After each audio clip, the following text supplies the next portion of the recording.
হয়, মাজুলী সত্ৰানুষ্ঠানসমূহৰ অন্যতম এক উৎসৱ, বসন্ত উৎসৱৰ অন্যতম আকৰ ফল্গু উৎসৱৰ আজি মেহদাহ। আৰু দেখিবলৈ পোৱা গৈছে যে মাজুলীৰ ঐতিহাসিক গড়মূৰ সত্ৰত ইতিমধ্যে মেহদাহ পৰ্ব আৰম্ভ হৈছে। এনেদৰে আচলতে অস্থায়ী ভেলাঘৰ নিৰ্মাণ কৰি য'ত আচলতে পূজা পাৰ্বণ কৰা হয়, আচলতে মেহৰূপী ছাগলীৰ নোম দাহ কৰি এনেদৰে আচলতে অস্থায়ী গৃহ জ্বলাই দিয়া হয় আৰু চতুৰ্দিশে ভকত বৈষ্ণৱে হোলী গীত গাই গাই এনেদৰে তেওঁলোকে মহাপ্ৰভুক প্ৰদক্ষিণ কৰাই চতুৰ্দিশে। আৰু আয়তীসকলে দেখিবলৈ পাইছে, আয়তীসকলে আচলতে এনেদৰে নাম কীৰ্তন গায় আৰু চৌদিশে এক উখল মাখল পৰিৱেশে বিৰাজ কৰে। মই দেখাইছোঁ সুন্দৰ এক পৰিৱেশ। এনেদৰে আচলতে ভেলাঘৰ তেওঁলোকে জ্বলাই য'ত মেহৰূপী ছাগলীৰ নোম দাহ কৰি এনেদৰে চতুৰ্দিশে ভগৱন্তৰ প্ৰদৰ্শন কৰোৱা হয়। মাজুলীৰ ঐতিহাসিক গড়মূৰ সত্ৰ, শ্ৰী গড়মূৰ সত্ৰৰ দৃশ্য মই দেখাইছোঁ। এনেদৰে সত্ৰাধিকাৰে মহাপ্ৰভুক প্ৰদৰ্শন কৰে আৰু সমান্তৰালভাৱে হোলী গীত গায় ভকত বৈষ্ণৱসকলে এই ফল্গু উৎসৱৰ আজিৰ এই বিশেষ দিনটো এনেদৰে তেওঁলোকে পালন কৰে। আৰু মই দেখাইছোঁ গড়মূৰ সত্ৰৰ এক সুন্দৰ পৰিৱেশ, সুন্দৰ পৰম্পৰা, ঐতিহাসিক পৰম্পৰা ৰক্ষা কৰি আজিও এনেদৰে তেওঁলোকে এই উৎসৱ পালন কৰি আহিছে। সমাজৰ পৰা অসূয়া অপ্ৰীতি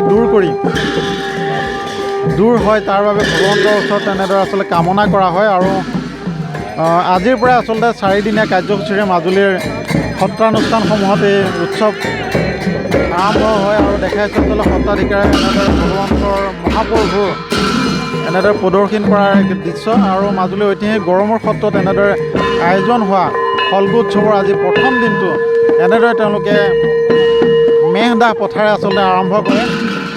আৰু মই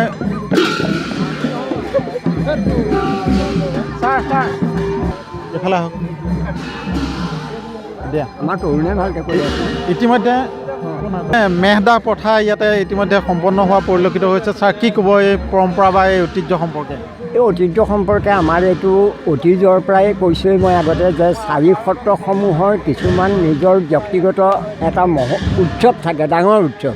ঠিক সেইদৰে আমাৰ দক্ষিণ পাটৰ ৰাস, আউনীআটীৰ পালনাম আৰু গড়মূৰৰ ফল্গু উৎসৱ, এইটো আমাৰ 3 দিন জুৰি পালন কৰা হয়। আজি আমাৰ মেঘদাস বা অধিবাস আমাৰ এতিয়া হৈ গৈছে।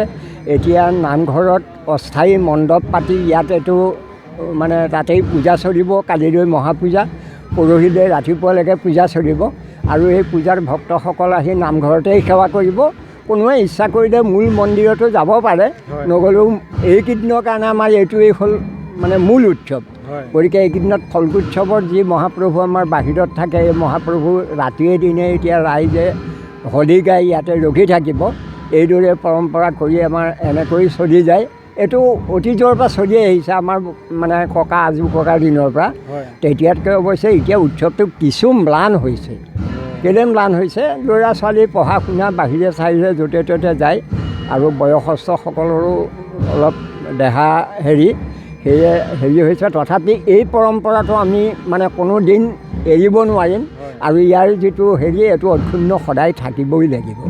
আৰু নিশ্চয়কৈ আচলতে সুন্দৰ এক কথা। আৰু এনেদৰে আচলতে মাজুলীৰ ঐতিহাসিক গড়মূৰ সত্ৰত আজিৰ পৰা অনুষ্ঠিত হৈছে ফল্গু উৎসৱ। ফল্গু উৎসৱৰ এই বিশেষ দিনটোত মেহদাহ প্ৰথা হিচাপে, মেহদাহ উৎসৱ হিচাপে তেওঁলোকে পালন কৰে। আৰু সত্ৰৰ এই পৰম্পৰা, এই ঐতিহ্য সত্ৰ প্ৰতিষ্ঠা কালৰ পৰা ইয়াত অনুষ্ঠিত হৈ আহিছে। আৰু আজিৰ পৰা অনুষ্ঠিত হোৱা এই বসন্ত উৎসৱৰ অন্যতম ফল্গু উৎসৱ এনেদৰে শুভাৰম্ভ হৈছে। আৰু ভকত আয়তীসকলৰ নাম কীৰ্তনেৰে এতিয়া মাজুলীৰ চতুৰ্দিশ এক উখল মাখল পৰিৱেশে বিৰাজ কৰিছে।